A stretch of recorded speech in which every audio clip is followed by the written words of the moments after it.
এই যে লবণগুলা, এগুলো আস্তে আস্তে আরো শুকিয়ে যাবে। তারপর দেখবেন এগুলো এক প্রকারে শক্ত শুকনো লবণে পরিণত হবে। আসসালামু আলাইকুম ওয়া রাহমাতুল্লাহ। বন্ধুরা, আমরা আজকে বিকালের সাথে সাথে বের হয়ে গিয়েছি, কারণ আপনাদের দেখার কথা ছিল লবণ কিভাবে উৎপাদন করা হয়, এবং কুতুবদিয়াতে লবণের শ্বাস দেখতেছি প্রচুর আছে, তাই ভাবলাম আপনাদের সামনে উপস্থাপন করি। তাহলে চলুন আমরা লবণের মাঠের দিকে যাওয়া যায়। চারদিকে দেখুন খালি লবণের মাঠ আর লবণের মাঠ, যেদিকে চোখ যায় সেদিকে লবণের মাঠ, এ পাশেও আর এই পাশে। তো আমি আপনাদের এই যে লবণ উৎপাদনের প্রসেসিংটা পুরোপুরি দেখার চেষ্টা করতেছি। আমার পিছনে যে দেখতে পাচ্ছেন, এখানে কাগজের উপর তারা সমুদ্রের পানি এনে এখানে জমা করে রাখে।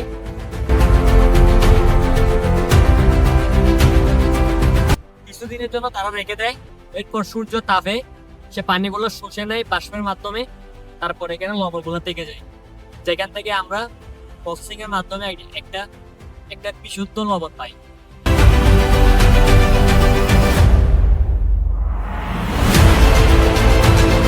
তো বন্ধুরা দেখতেছেন, এই যে তারপর সে পানিগুলা কিছু মাস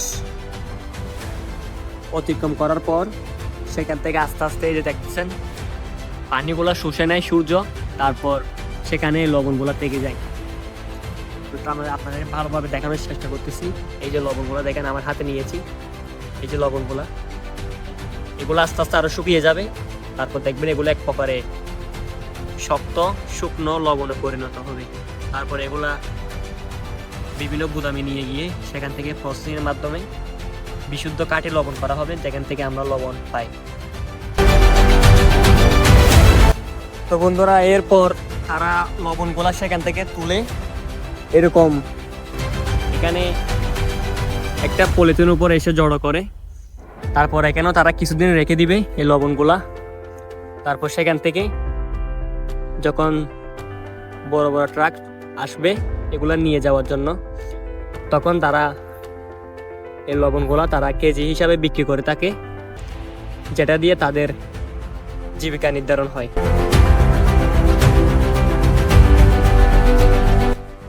তো এই যে কুতুবদিয়া শিল্প, তো বন্ধুরা এই যে কুতুবদিয়া এবং বদরকালী মহিষকালী এই যে লবণের শিল্প, এটা হচ্ছে অনেক বড় একটা শিল্প, আর এটা অনেক প্রাচীনকাল থেকে হয়ে আসতেছে। আর এই যে লবণ উৎপাদনের দ্বারা পুরো বাংলাদেশ একটা শুদ্ধ লবণ পায়, লবণের কোনো ঘাটতি থাকে না, লবণের চাহিদার কোনো অভাব হয় না। এইসব রোদে দিনভর কষ্ট করা মানুষগুলা দিন শেষে তাদের পরিশ্রমের মূল্যায়ন পায় না। চিন্তা করুন, তারা সারাদিন রোদে এই পানিগুলা জড়ো করে, তারপর প্রতিদিন এসে সেই লবণগুলাকে দেখে রাখতে হয়। এবং আমি এখানে অনেকের সাথে কথা বলেছি, তারা বলেছে এটা মোটেও সহজ কাজ নয়, কারণ কখন বৃষ্টি আসবে কখন রোদ আসবে সেদিকে খেয়াল রাখতে হয়, এবং তারপরও তাদের দিন শেষে তাদের কাজের মূল্যায়ন পায় না। এ কারণে লবণ চাষ করাটা অনেক কষ্টকর। তো তারা অনেক আফসোস করে বলতেছে, তারপরও আমরা আমাদের মূল্যায়ন পাই না। তো যাই হোক, আমরা সবাই চেষ্টা করব প্রত্যেকটা জিনিস যেগুলো আমরা বার্ষিক চাহিদা হিসেবে আমরা পূরণ করে থাকি নিজের জীবনে, সেগুলোর মূল কিভাবে উৎপাদন হয় সেটা জানা।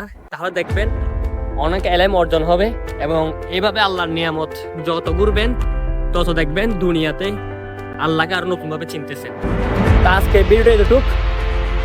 তো ভালো থাকবেন সবাই, আর আমাদের চ্যানেলে যারা নতুন আছেন অবশ্যই সাবস্ক্রাইব করে যাবেন, এবং ফেসবুক থেকে দেখে থাকলে অবশ্যই ফলো করে যাবেন।